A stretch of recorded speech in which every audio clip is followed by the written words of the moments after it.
What do you do when your big dreams of changing the system from the inside come crashing down after your own leadership primaries you right out of your seat for being too outspoken? Well, former Rhode Island State Rep Moira Walsh opted to speak out even louder with a no-holds-barred podcast called Can We Fix It? Walsh co-hosts the show with two-time state Senate candidate Jennifer Douglas, and together the pair has tackled topics from systemic racism to lawmakers' Twitter spats, with episode titles like Mediocre White Men, and no, I don't take offense, and Your Garbage Lieutenant Governor Resumes. As she recently told the Boston Globe, everybody's fair game. Moira Walsh joins me now. Moira, it's good to meet you. Thanks so much for being here. Thank you so much for having me. This, I will say, was probably the proudest call I ever got from my father. He's a huge fan. So. Oh, that's so nice to hear. Before we get to you, what did you think of Cuomo's announcement today? I think it was long overdue, and I think that it spoke to the level of narcissism and ego on that man that it took him this long to be convinced.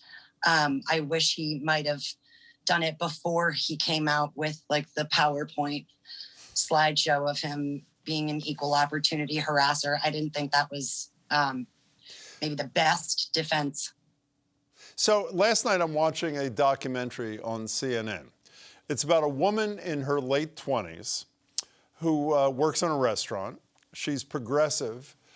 She decides to get involved in politics, her first foray, and beats a veteran legislator. It was about Alexandria Ocasio-Cortez, and I'm watching it knowing you're on tonight, and I'm saying this woman, meaning you, is Ocasio-Cortez in Rhode Island, or maybe vice versa. She's you in D.C. There are a lot of parallels, no?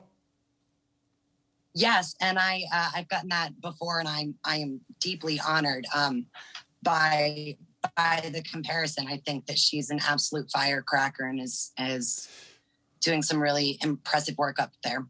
Voters embraced you in your first campaign. The Speaker of the House of your own party, not so much. Was the breakdown right away about your honest comments about how there were cabinets filled with booze and that insane amounts of drinking were going on, or was it more in the legislature? Was it more, or was it just that, Maura?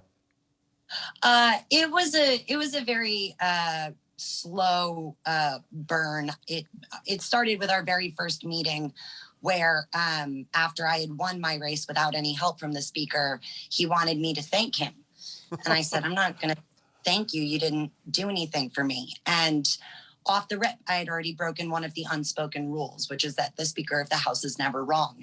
And that was kind of like the beginning of my trajectory, is that I kept accidentally breaking rules. The first time I voted no on a bill, I got a really concerned text from a colleague that said, "You have to go and apologize to the Speaker." And I thought, well, that seems like a terrible waste of time. Like, I thought I was supposed to read the bill, listen to the argument, and, vote based on that.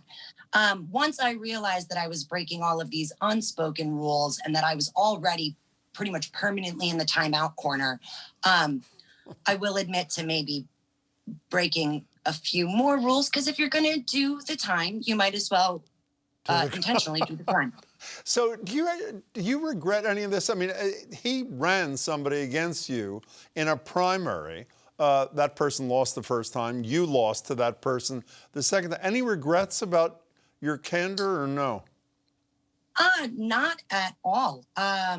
There were two separate primary opponents. The first one was like a Trump voting Republican, and my campaign staff worked tirelessly and we blew him out of the water. The second time was like a really invested community member. And I remember looking at my campaign manager when he announced and saying, like, "It's been fun. I don't think we're going to beat Nathan Bia." He's also the first person of color to represent our district, which was 70% non-white. And so I have a really hard time being bummed about that. Plus, it led me to arguably the best job I've ever had, which is to get paid to make fun of these people, which I was doing for free already. So. So, Moira, you've been inside the system, honest and critical. You're now outside the system, honest and critical. Is there a better forum? Is one of those two, I'm serious, a better forum for forcing change in your estimation? With some politicians, yes. With some politicians, they do actually care about the media attention, about what the people that they're serving want. The current leadership in Rhode Island seems to be of that mindset a lot more than the previous leadership. The previous speaker was literally shameless. You could write as many terrible stories about him as you wanted to, and it didn't matter to him. That's not why he was there.